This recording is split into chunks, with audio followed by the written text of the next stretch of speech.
अस्सलाम वालेकुम क्लास। हम लोगों ने माइक्रोवेव स्पेक्ट्रोस्कोपी का टॉपिक स्टार्ट किया हुआ है। तो माइक्रोवेव स्पेक्ट्रोस्कोपी में हम लोग देखते हैं, लास्ट लेक्चर में हमने देखा था हम एनर्जी लेवल्स को कैलकुलेट कर सकते हैं बाय माइक्रोवेव स्पेक्ट्रोस्कोपी। तो माइक्रोवेव स्पेक्ट्रोस्कोपी में हमने एनर्जी लेवल्स को कैलकुलेट करने के लिए इक्वेशन को श्रोडिंगर वेव इक्वेशन से डिराइव किया था। जो इक्वेशन हमारे पास आई थी E J is equal to beta J into J plus one, और ये आई थी पर सेंटीमीटर में। अब अगर हमने j की वैल्यू हमें rotational constant rotational quantum number की वैल्यू हमें गिवन है 0 है, तो हम फ़ौरन से यहाँ पे 0 पुट करेंगे और एनर्जी की वैल्यू निकाल लेंगे, तब एनर्जी की वैल्यू भी 0 ही आएगी। इसी तरह अगर हमारे पास j की वैल्यू 1 है तो एनर्जी कितनी आ जाएगी 2b, और इसके यूनिट्स क्या होंगे पर सेंटीमीटर, इसके यूनिट्स होंगे पर सेंटीमीटर। इसी तरह अगर हमारे पास j की वैल्यू है 3 तो उस टाइम में हमारे पास एनर्जी जो है वो कितनी होगी 12 बीटा पर सेंटीमीटर। अब j की वैल्यू अगर हमारे पास 4 होगी तो फिर इसी तरह से इंक्रीज होता जाएगा, 20 बीटा आ जाएगा, 5 होगी तो 30 बीटा आ जाएगा।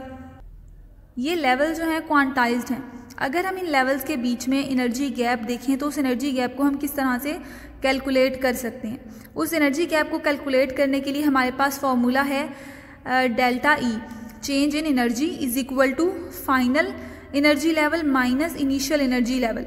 जो भी फाइनल एनर्जी लेवल होगा वहाँ से हम इनिशियल एनर्जी लेवल को माइनस कर देंगे, तो हमारे पास डेल्टा जे ई मतलब चेंज इन एनर्जी लेवल्स या गैप बिटवीन एनर्जी लेवल्स हम कैलकुलेट कर लेंगे।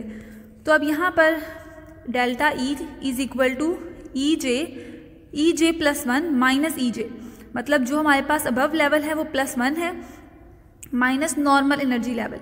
तो इसको हम देखें, अब यहाँ पर जो भी एनर्जी लेवल होगा उसमें हम +1 कर देंगे।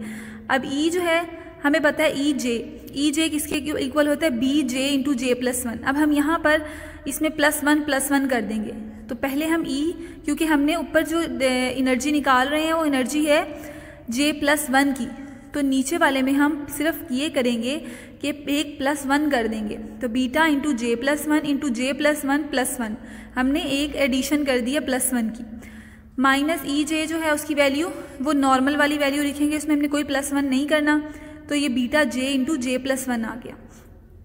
अब हम इसको सॉल्व कर लेते हैं। पहले हम ये जो +1 और +1 है इसको हम J+2 लिख देते हैं, ठीक है, minus B J into J+1 as it is. उसके बाद हम क्या करेंगे J+1 इंटू J+2 इन दोनों को मल्टीप्लाई कर देंगे, ये हमारे पास आ जाएगा beta into J square plus 2J plus J plus 2 minus, यहाँ पर भी हम जो J है उसको मल्टीप्लाई कर देते हैं J+1 से, तो minus beta into J square plus J। Next में हम लोग क्या करते हैं, अब ये देखिए 2J है और ये J है, ये दोनों 3J हो जाएगा, तो beta into J square plus 3J plus 2 minus beta into J square plus J। अब यहाँ से हम बीटा को कॉमन ले सकते हैं, तो बीटा हमने कॉमन ले लिया, बाकी हमारे पास क्या रह गया J square plus 3J plus 2 minus J square minus J। यहाँ से J स्क्वायर कैंसिल हो गया, एक प्लस में है एक माइनस में है, बाकी रह गया 3J प्लस 2 माइनस J। अब यहाँ से 3J माइनस J कर देंगे तो ये 2J प्लस 2 आ गया, यहाँ से 2 कॉमन ले लेंगे तो हमारे पास energy gap is equal to 2 beta into J+1। अब ये यहाँ पर इससे हम कैलकुलेट कर लेंगे energy gap between energy levels, कि दो एनर्जी लेवल्स के बीच में कितना एनर्जी गैप है। यहाँ पर जो हम J लिखेंगे वो लोएस्ट एनर्जी लेवल होगा। सपोज मैं आप लोगों से कहती हूँ कि 0 से 1 मतलब 0 to 1 जो एनर्जी लेवल्स हैं उनको आपने कैलकुलेट करना है, उनकी एनर्जी को कैलकुलेट करना है। तो आप क्या करेंगे, 0 लोएस्ट है और 1 हाईएस्ट है। मैंने आपको 0 और 1 के दरमियान के एनर्जी लेवल की बात की है, तो आप यहाँ पे लोएस्ट एनर्जी लेवल को पुट करेंगे, लोएस्ट रोटेशनल क्वांटम नंबर को पुट करेंगे। तो delta E is equal to 2 beta into, यहाँ पे मैंने 0 to 1 कहा है तो यहाँ पे J की जगह आ जाएगा 0 + 1। तो अब डेल्टा ई जो है वो इक्वल आएगा किसके 2 बीटा इंटू 0 + 1, और ये इक्वल आ जाएगा 2 बीटा पर सेंटीमीटर। मतलब 0 और 1 जो एनर्जी लेवल है उसके बीच में हमारे पास गैप कितना आया है 2 बीटा। तो अब चेक कर लें, यहाँ पर भी हमारे पास 2 बीटा एनर्जी ही रिक्वायर्ड है मॉलिक्यूल को 0 एनर्जी लेवल से फर्स्ट एनर्जी लेवल में जाने के लिए। इसी तरह अगर मैं कहती हूँ आपको कि मॉलिक्यूल फर्स्ट लेवल से सेकेंड लेवल पर जाए, ठीक है, मतलब जे की वैल्यू हमारे पास 1 to 2 के बीच में कितना गैप है उसको आप इजीली कैलकुलेट कर लेंगे कि जो लोएस्ट रोटेशनल हमारे पास क्वांटम नंबर है उसको हम यहाँ पुट कर देंगे, तो delta E is equal to 2 beta into 1 + 1, तो ये टोटल हो जाएगा 4 बीटा पर सेंटीमीटर। अब आप देखें कि हमारे पास जो एनर्जी लेवल है 2 बीटा और 6 बीटा, ठीक है, ये हमारे पास जो एनर्जी मॉलिक्यूल को रिक्वायर्ड है 1 से 2 में जाने के लिए, इसके दरमियान में एनर्जी गैप कितना होगा 6 - 2 4, और हमने वहाँ से फॉर्मूला से भी कैलकुलेट कर लिया, तो फॉर्मूला से भी वो 4 ही निकली। इसी तरह आप 10 और 11 एनर्जी लेवल के बीच में एनर्जी गैप को कैलकुलेट कर सकते हैं। इसी तरह 12 और 13, 14 to 15, 18 to 19, जो भी एनर्जी लेवल आपको गिवन होगा आप इजीली उसकी एनर्जी को कैलकुलेट कर सकते हैं बाय दिस इक्वेशन। अब हमें पता है कि जो मॉलिक्यूल्स हैं वो उनका नंबर बहुत ज़्यादा होता है, ठीक है, हम ये सपोज कर लेते हैं कि n नंबर ऑफ मॉलिक्यूल्स हैं और सारे के सारे माइक्रोवेव एक्टिव हैं। अब वो डिफरेंट एनर्जी लेवल्स पे होंगे, सब के सब एक एनर्जी लेवल्स पर तो बिल्कुल नहीं होंगे, हर कोई डिफरेंट एनर्जी लेवल पर होगा। हमने माइक्रोवेव रेडिएशन पे फॉल करवाई, माइक्रोवेव रेडिएशंस को वो एब्जॉर्ब करेगा, मतलब अगर उनकी फ्रीक्वेंसी दोनों की मैच कर गई तो वो एब्जॉर्ब करके वो मॉलिक्यूल्स एक्साइटेड स्टेट पर चले जाएंगे। अब वो मॉलिक्यूल्स कितने एनर्जी स्टेट को क्रॉस करके नेक्स्ट एनर्जी लेवल पर जाएंगे या उनके पास कितनी कैपेसिटी है कि वो कितने लेवल्स को क्रॉस कर सकते हैं, उसे हम कहते हैं सिलेक्शन रूल।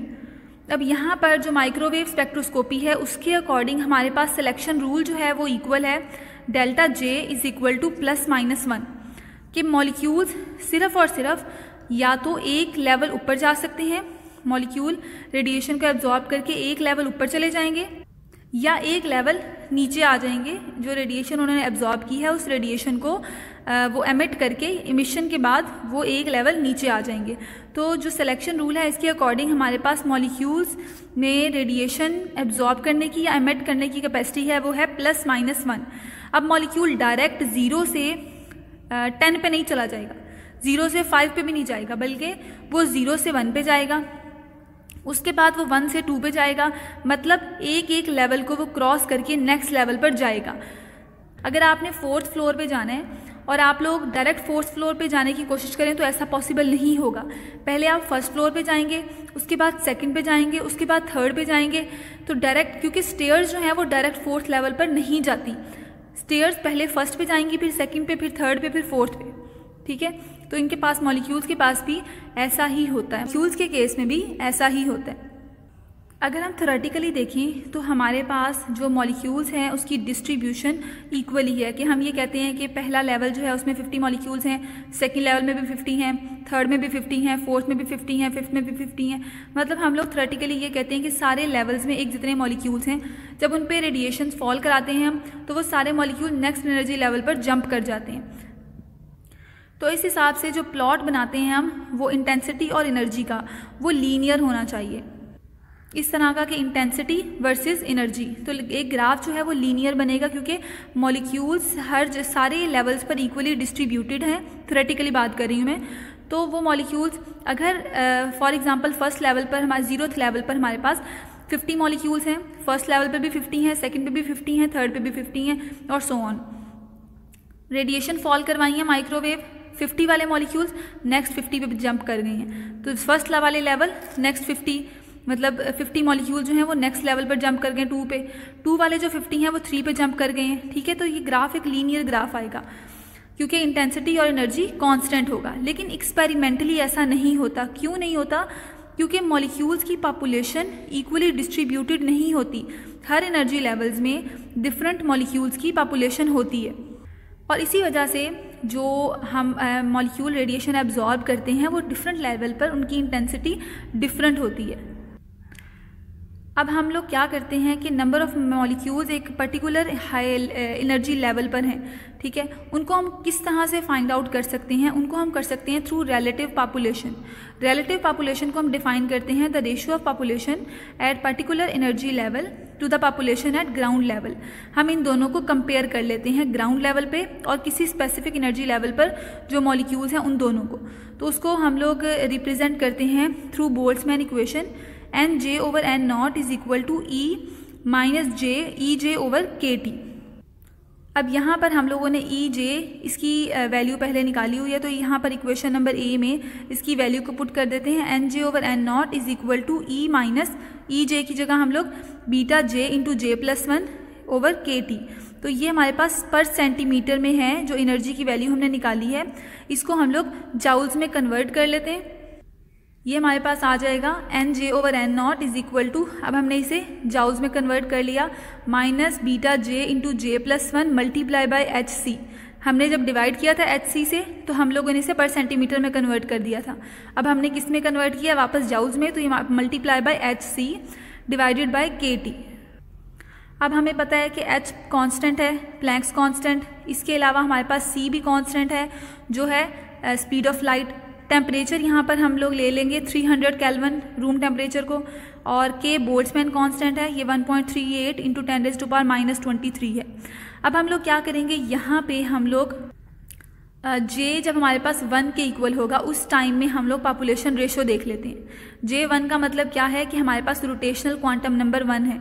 जब रोटेशनल क्वांटम नंबर 1 है तो उस टाइम में बी की वैल्यू क्या थी, हम लोगों ने देखा था कि बी की वैल्यू थी 2। तो यहाँ पे हम वैल्यू सारी पुट कर देते हैं, ठीक है। तो ये N J over N naught is equal to E raise to power -2 multiply by J की वैल्यू कितनी है 1, क्योंकि हमने बी की वैल्यू देख ली थी वो 2, मैंने डायरेक्ट 2 लिख दिया है। 2 मल्टीप्लाई बाय 1 इंटू जे की फिर वैल्यू 1 प्लस 1 और मल्टीप्लाई बाय हम सारे कॉन्स्टेंट्स को मल्टीप्लाई और डिवाइड कर दिया है, ठीक है। टेम्परेचर को, बोल्ट्जमैन कांस्टेंट को, Planck's constant, speed of light, temperature, इन सब की वैल्यूज़ को पुट कर दिया। तो इन सब की वैल्यूज़ को पुट किया, आंसर हमारे पास अप्रॉक्सीमेटली आ गया ई रेज टू पावर -0.019, और इसको हम लोग सॉल्व कर लें तो ये अप्रॉक्सीमेटली 0.98 के इक्वल आ जाता है, ठीक है। N J over N is equal to 0.98। अब 0.98 जो है उसको हम लोग लिख सकते हैं अप्रॉक्सीमेटली 1, क्योंकि 0.98 जो है वो बहुत ही क्लोज है 1 के। तो N J over N naught is approximately equal to 1। इसका मतलब है कि जब हमारे पास लेवल 1 होगा तो N J is equal to N naught. N naught का मतलब है मॉलिक्यूल जो ग्राउंड लेवल पर हैं, ठीक है। सबसे ग्राउंड लेवल कौन सा है, 0th एनर्जी लेवल। तो वहाँ पर मॉलिक्यूल्स हैं और एन जे वाले मॉलिक्यूल जो फर्स्ट लेवल पर हैं वो अप्रॉक्सीमेटली इक्वल हैं। अगर हमारे पास 100 मॉलिक्यूल्स 0th लेवल पर हैं, ठीक है, 0 लेवल जो है वहाँ पर 100 मॉलिक्यूल्स हैं, तो फर्स्ट पे 99 होंगे, दोनों के इक्वल होंगे मॉलिक्यूल्स, नंबर ऑफ मॉलिक्यूल्स दोनों पे इक्वल होंगे। अब जैसे जैसे हम लोग जे की वैल्यू को इंक्रीज करते जाएंगे, जे अगर हम 2 पे करेंगे तो आप लोग कैलकुलेट करके देख लें, N J over N naught की वैल्यू हमारे पास डिक्रीज होती जाएगी। डिक्रीज होने का मतलब क्या है, डिक्रीज होने का मतलब है कि नेक्स्ट लेवल पर जो मॉलिक्यूल्स हैं उनके नंबर कम होते जाएंगे। इसी तरह तब हम 3rd लेवल पर जाएंगे, 4th पे जाएंगे, 5th पे जाएंगे, तो नंबर ऑफ मॉलिक्यूल्स कम होते जाएंगे। ग्राउंड लेवल पर मैक्सिमम नंबर ऑफ मॉलिक्यूल्स होते हैं और सबसे हाईएस्ट लेवल पर सबसे लेस नंबर ऑफ मॉलिक्यूल्स होते हैं। तो अगर हम इसका ग्राफ बनाएं, ये ग्राफ हमारे पास N J over N naught और वर्सेस हमारे पास रोटेशनल क्वांटम नंबर है। तो जैसे जैसे हमारे पास N J over N naught की वैल्यू इंक्रीज होती जाती है, जे की वैल्यू कम होती जाएगी और मॉलिक्यूल्स की रेशो कम होती जाएगी।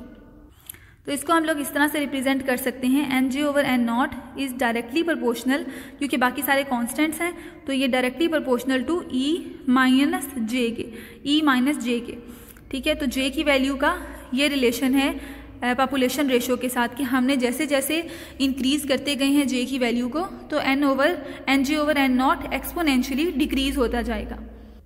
इसी तरह अगर हम जे और टेम्परेचर को कांस्टेंट कर लें तो N J over N naught directly proportional होगा माइनस बीटा के, ठीक है। मतलब हमने बी की वैल्यू को इंक्रीज करते गए तो N J over N naught वो एक्सपोनेंशियली डिक्रीज होता गया। इसके अलावा टेम्परेचर का इफेक्ट भी होता है रिलेटिव पॉपुलेशन पे। टेम्परेचर का डायरेक्ट रिलेशन है रिलेटिव पॉपुलेशन की। अगर हम टेम्परेचर को इंक्रीज करते जाएं तो रिलेटिव पॉपुलेशन इंक्रीज होती जाएगी, ठीक है। तो इसको हम इस तरह से रिप्रेजेंट कर सकते हैं, N J over N naught is directly proportional to E minus 1/T के। लाइंस की किसी भी पर्टिकुलर लेवल पर जो स्पेक्ट्रल लाइन है, हमने पीछे देखा था ग्राफ बना था, उसमें जो स्पेक्ट्रल लाइन है उसकी इंटेंसिटी कितनी इंटेंसिटी होगी, वो ज़्यादा इंटेंस होगी या ब्रॉड पीक होगी, किस तरह की पीक होगी, वो डिपेंड करती है रिलेटिव पॉपुलेशन कॉन्सेप्ट पे, जो हमने अभी देखा कि रिलेटिव पॉपुलेशन उस स्पेसिफिक लेवल पर कितनी रिलेटिव पॉपुलेशन है, मैक्सिमम है, मिनिमम है या मॉडरेट है, कितनी उस पर पॉपुलेशन रेशो है उस पर। और सेकंड डिपेंड करती है डीजनरेसी ऑफ एनर्जी स्टेट्स पे, कि डीजनरेसी को हम इस तरह से डिफाइन कर सकते हैं, एग्जिस्टेंस ऑफ 2 और more state that have exactly the same amount of energy. Degeneracy किसी भी एनर्जी स्टेट की डीजनरेसी और रिलेटिव पॉपुलेशन पे जो माइक्रोवेव स्पेक्ट्रल लाइन की इंटेंसिटी है वो डिपेंड करती है।